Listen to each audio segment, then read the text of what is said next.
Hello friends, मैं हूं गौरव और फोर्ब्स के 2021 की रिपोर्ट के हिसाब से आज इंडिया तीसरी ऐसी कंट्री है जहां दुनिया के सबसे ज्यादा बिलियनर्स हैं, पूरे 237 मिलियनर्स। वहीं पर इस लिस्ट में पाकिस्तान का नाम शामिल तक नहीं है, लेकिन ऐसा बिल्कुल नहीं है कि उनके पास बिलियनर्स नहीं है। उनके पास 10 बिलियनर्स और 21 मिलियनर्स हैं। पर इंडिया के रईस और पाकिस्तान के रईसों में जमीन आसमान का फर्क है। फॉर एग्जाम्पल, इंडिया में अमीर लोग इन्वेस्टमेंट, प्रॉपर्टी, गाड़ी, घर वगैरह में अपने पैसे खर्चते हैं, और वहीं पर पाकिस्तान के अमीर जैसे कि पीएम इमरान खान के एसेट्स में 4 बकरियां शामिल हैं, जिनकी कीमत लगभग 1 करोड़ 12 लाख रुपए है। और इनकी सिक्योरिटी में भी स्वर्ग और पाताल का अंतर है। आई मीन, जहां इंडिया में बिलियनर्स मिलियनर्स को सरकार सिक्योरिटी प्रोवाइड करती है, वहीं पर हमारे आत्मनिर्भर पाकिस्तानी भाई लोग अपने सिक्योरिटी का बंदोबस्त खुद करते हैं और आसिफ अली जरदारी की तरह 120 करोड़ की बंदूकें खरीद रखते हैं। पर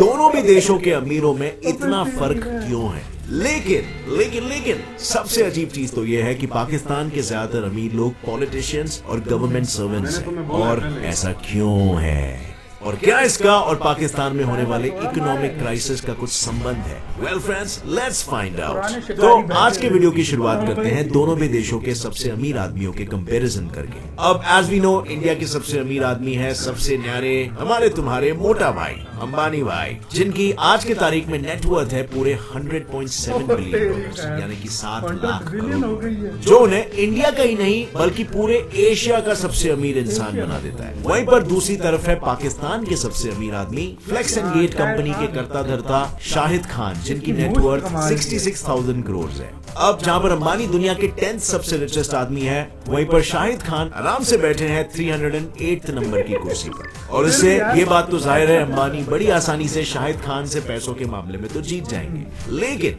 क्या शाहिद खान की लाइफस्टाइल अंबानी की लाइफस्टाइल को टक्कर दे सकती है? चलिए जानते हैं। इसमें सबसे पहले तो ये देखेंगे कि कौन कितना पैसा कहाँ उड़ाता है। यहाँ पहले तो हम बात करेंगे गाड़ियों की। अब जैसे कि हर अमीर इंसान को बड़ी बड़ी गाड़ियां खरीदने का बड़ा शौक होता है, वैसे ही हमारे शाहिद मियां को भी है, जिन्होंने अपने शौक के चलते अपने कलेक्शन में संभाल रखी है 1 करोड़ की एस्टन मार्टिन, 11 करोड़ की पगानी हुएरा और 33 करोड़ की लैम्बोर्गिनी वेनिनो। लेकिन रुको जरा, ये लिस्ट यहीं पर खत्म नहीं होती। इसमें 2011 की लेयरजेट और 2013 की बम्बार्डियर भी शामिल है। पर ध्यान रहे, उन्होंने अब तक अपना पूरा कलेक्शन पब्लिक के सामने नहीं रखा। लेकिन हमारे मोटा भाई को कम बिल्कुल भी मत समझना। जहाँ लोगों के पास 6 गाड़ियां नहीं होती है, वहीं पर मोटा भाई के पास गाड़ियां रखने के लिए 6 फ्लोर्स। जी हाँ, सही सुना, 6 फ्लोर्स, जिसमें 168 बड़ी से बड़ी महंगी गाड़ियां पार्क की हुई है। इस कलेक्शन के कुछ स्पेशल मेंशंस है उनकी Rolls Royce Cullinan, Bentley Bentayga और सबसे valuable German customised armoured BMW 760i। इसकी कीमत ही केवल 10.5 करोड़ रुपीस है। अब यहाँ आई थिंक साफ साफ दिख रहा होगा कि इस राउंड के विजेता कौन है। तो चलिए अब बढ़ते हैं अगले राउंड पे, जो है उनके यॉट्स। अब अमीर इंसान के लिए ना गाड़ियां कुछ भी नहीं होती है, अल्टीमेट लग्जरी कहीं पे मिलती है तो वो है यॉट्स।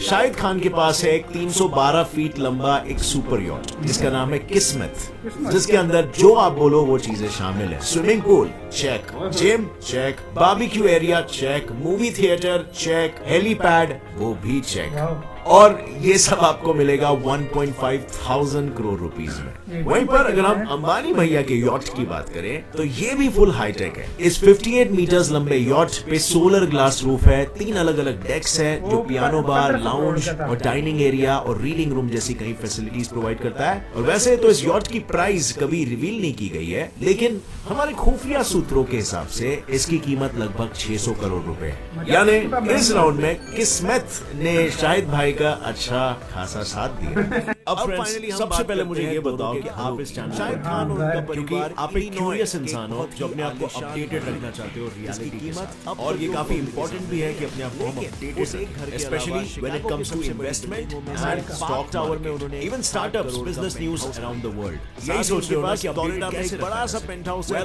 मैं एक वन स्टॉप सॉल्यूशन बताऊंगा जो बहुत ही लाइट, सिंपल और रियल टाइम न्यूज के द्वारा आपको इंडिया से आगे कहां होगा। Convey. Yes, it's the one by Prasad, founder of convey. इस फ्री ऐप में मुझे हर इंपॉर्टेंट और रियल टाइम न्यूज़ अपडेट मिलती है, स्टॉक मार्केट, स्टार्टअप्स के बारे में, बिजनेसेस के बारे में, in 5 simple bullet points which you can read in 11 seconds. It's simple and attractive interface makes you go on reading. So सिर्फ एक ऐप की मैंने बात की है। Download this amazing app and get updates on your fingertips. Link is in the description. बस इतना ही नहीं, कन्वे के पास एक बेहतरीन स्पेशल दिवाली ऑफर भी है, जहां पर आपको 500 रुपए वर्थ के कन्वे के कूपन्स मिलेंगे just by opening a demat account from the link in the description from 30th October to 6th of November। Offer के अमाउंट डायरेक्टली क्रेडिट हो जाएगा आपके अकाउंट में बाय कन्वे। सो हरी, ऑफर सिर्फ 6 नवंबर तक है। Click on the link in the description. अब finally हम बात करते हैं दोनों के घरों की। शाहिद खान और उनका परिवार इलिनॉय के एक बहुत ही आलीशान घर में रहते हैं, जिसकी कीमत अब तक तो पब्लिक के सामने नहीं आई। लेकिन उस एक घर के अलावा शिकागो के सबसे बड़ी बिल्डिंगों में से पार्क टावर में उन्होंने एक 60 करोड़ का पेंट हाउस खरीद रखा है। साथ ही उनके पास फ्लोरिडा में एक बड़ा सा पेंट हाउस है जिसकी कीमत करीबन 86 करोड़ है और वो पूरे 360 डिग्री का व्यू है। वहीं सिर्फ इंडियंस को क्या, पूरी दुनिया को अंबानी का घर, I mean, उनके 27 माले की बिल्डिंग पता है, जिसके अंदर 3 हेलीपैड्स, एक ball room, 9 high speed lifts, 50 seat का movie theatre, terrace garden, swimming pool, spa, मंदिर और स्नो रूम, सब कुछ है। और इसकी कीमत लगभग 6000 करोड़ से लेकर 12,000 करोड़ रुपए के बीच है। अब यहाँ पे तो ये ऑब्वियस है कि कौन कितना पानी में है और कौन मस्त में तैर रहा है। पर बात तो यह है कि शाहिद खान को पाकिस्तान अपना सबसे अमीर इंसान तो कंसीडर करता है, लेकिन वो रहते हैं अमेरिका में।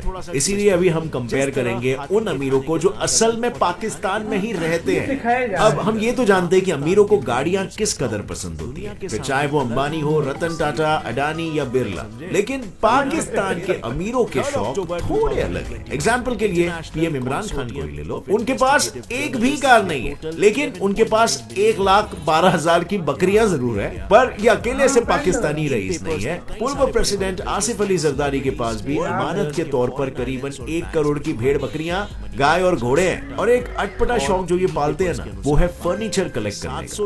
अरे सच्ची में डॉक्टर जफर मिर्जा जो पीएम को नेशनल हेल्थ सर्विसेज, रेगुलेशंस और कोऑर्डिनेशन पे एडवाइस करते हैं, उन्होंने 20 लाख रुपए का फर्नीचर बना रखा है। और पीएम के स्पेशल असिस्टेंट अली नवाज अवान के घर में पूरे 4,41,600 रुपए का फर्नीचर। वेल, इनके शौक कुछ भी हो, लेकिन उनके मिलियनेयर्स इंडिया के मिलियनेयर्स के आसपास भी नहीं आते हैं, क्योंकि अगर हम दोनों भी देशों के टॉप 5 रिचेस्ट आदमियों को कंपेयर करें ना, तो उसमें जमीन आसमान का क्लियर फर्क आपको दिखाई देगा। पर कहानी में थोड़ा सा ट्विस्ट आता है। जिस तरह हाथी के खाने के दांत अलग और दिखाने के दांत अलग होते हैं, उसी तरह पाकिस्तान के मिलियनेयर्स का काउंट दुनिया के सामने अलग और असलियत में अलग।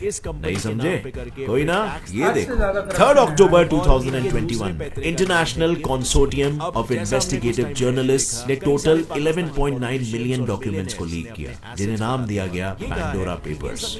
इन पेपर्स ने कई सारे बड़े बड़े बिजनेसमैन, सेलिब्रिटीज, वर्ल्ड लीडर्स के फॉरेन आइलैंड्स और बैंक्स में छुपाए हुए ब्लैक मनी का कच्चा छिट्टा खोला। और इन्हीं पेपर्स के अनुसार पाकिस्तान के 700 लोगों ने अलग अलग देशों में छुप छुप के प्रॉपर्टीज खरीद रखी है।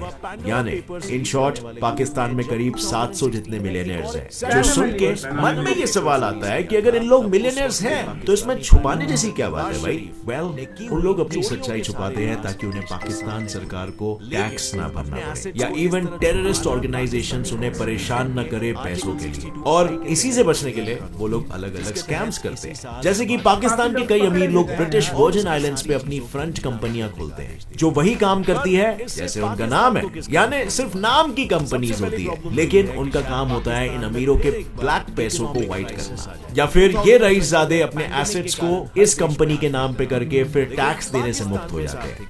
और इनके दूसरे पैतरे का नाम है गिफ्ट स्कीम। अब जैसा हमने कुछ टाइम पहले देखा, कई सारे पाकिस्तानी पॉलिटिशियंस और मिलियनेयर्स ने अपने एसेट्स बताते वक्त ये कहा है कि ये जमीन तो हमें रियासत में मिली है, या फिर ये गाड़ी तो हमें किसी अनजान आदमी ने गिफ्ट कर दी है, हमारी नहीं है भाई, हमारी थोड़ी ना औकात।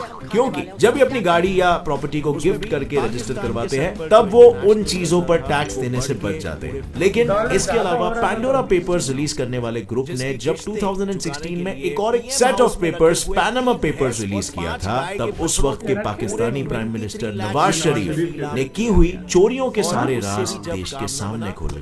लेकिन अपने एसेट्स को इस तरह छुपाना पाकिस्तानी कॉन्स्टिट्यूशन के आर्टिकल 62I के तहत गैर कानूनी है, जिसके तहत इसी साल नवाज शरीफ को गिरफ्तार किया गया और उसकी सारी चीजों की नीलामी करने का आदेश दे दिया गया। पर इससे पाकिस्तान को किस कदर प्रॉब्लम आ सकती है? सबसे पहली प्रॉब्लम तो यह है कि शायद पाकिस्तान में फिर एक बार इकोनॉमिक क्राइसिस आ जाए। 2020 में पैंडेमिक के कारण हर देश में आर्थिक तनाव था, लेकिन पाकिस्तान में इस आर्थिक तनाव की कोई सीमा ही नहीं रही। पिछले 12 सालों में उनका इन्फ्लेशन रेट 11% तक बढ़ चुका था। 1 किलो आटे की कीमत 60 रुपए से ज्यादा हो गई और वहाँ के लोगों की आधी कमाई अपने परिवार को 2 वक्त की रोटी देने में ही खर्च हो रही। 14,000 रुपए तनख्वाह मिलता है और 4-5 बंदे हम खाने वाले हैं, उसको हम क्या करें?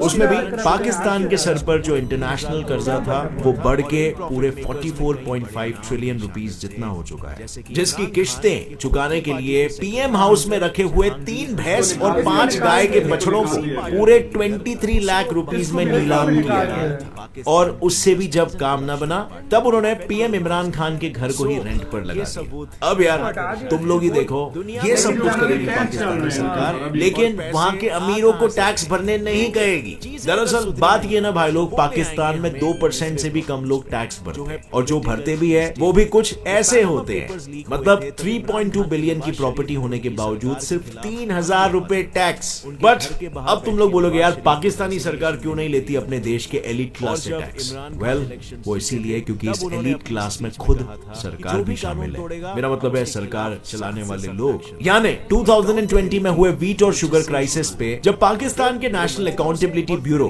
(NBA) ने इस साल छानबीन की, तब उन्होंने देखा कि ये सारे शॉर्टेजेस आर्टिफिशियली क्रिएट किए गए थे ताकि प्राइसेस को बढ़ा सके। उसके कारण शुगर मिल के ओनर्स को पूरे 3,000 करोड़ का प्रॉफिट हुआ था और इन प्रॉफिट मेकर्स में कई बड़े नाम भी शामिल थे, जैसे कि इमरान खान के खुद के पार्टी के सेक्रेटरी जनरल जहांगीर तरीन। दूसरे थे उसी पार्टी के लीडर खुसरो बख्तियार, जो फिलहाल पाकिस्तान के इंडस्ट्रीज एंड प्रोडक्शन डिपार्टमेंट के फेडरल मिनिस्टर हैं। ये सबूत क्या दर्शा रहे हैं भाई? दुनिया को दिखाने के लिए बेचा क्या जा रहा है और पैसे आ कहां से रहे हैं? लेकिन चीजें अगर सुधरी नहीं ना तो वो ले आएंगे हमें दूसरे प्रॉब्लम्स पे, जो है पॉलिटिकल इंस्टेबिलिटी। जब पैनामा पेपर्स लीक हुए थे तब इमरान खान ने नवाज शरीफ और उनकी सरकार के खिलाफ काफी आवाजें उठाई। उनके घर के बाहर बैठ के नवाज शरीफ को रेजिग्नेशन देने के लिए मजबूर किया था। और जब इमरान खान इलेक्शन जीते थे तब उन्होंने अपनी स्पीच में कहा था कि जो भी कानून तोड़ेगा हम उसके खिलाफ सख्त से सख्त एक्शन लेंगे और अकाउंटेबिलिटी मुझसे शुरू होगी और फिर मेरे मंत्रियों से और फिर यहाँ से वो आगे कंटिन्यू होगी। लेकिन पैंडोरा पेपर्स जब लीक हुए थे तब उसने इमरान खान के सारे मंत्रियों का पर्दाफाश कर दिया।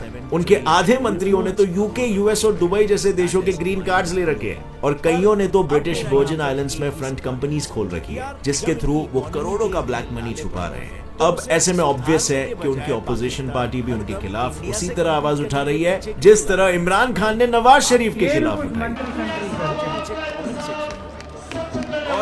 और ये सबके बीच में कट किसका रहा है? पब्लिक का।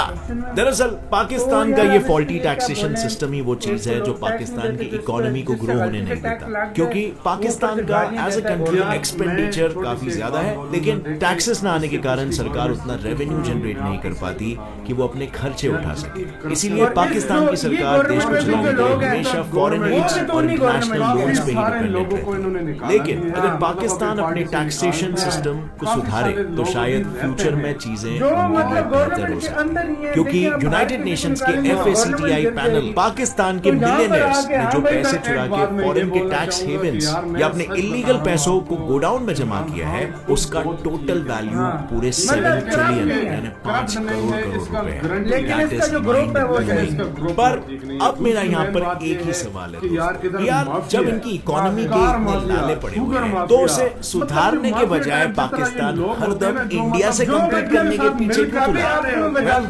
आपकी इस बात में क्या राय है? मुझे नीचे कमेंट सेक्शन में। और पाकिस्तानी लोग, क्या आपको इंडियन भाई बहनों से झगड़ने की जगह पे अपने ही गवर्नमेंट पे थोड़ा सा सवाल करना चाहिए? थोड़ा सा वेल, आपकी जो भी राय, आपका जो भी ओपिनियन है नीचे कमेंट सेक्शन में बताना मुझे।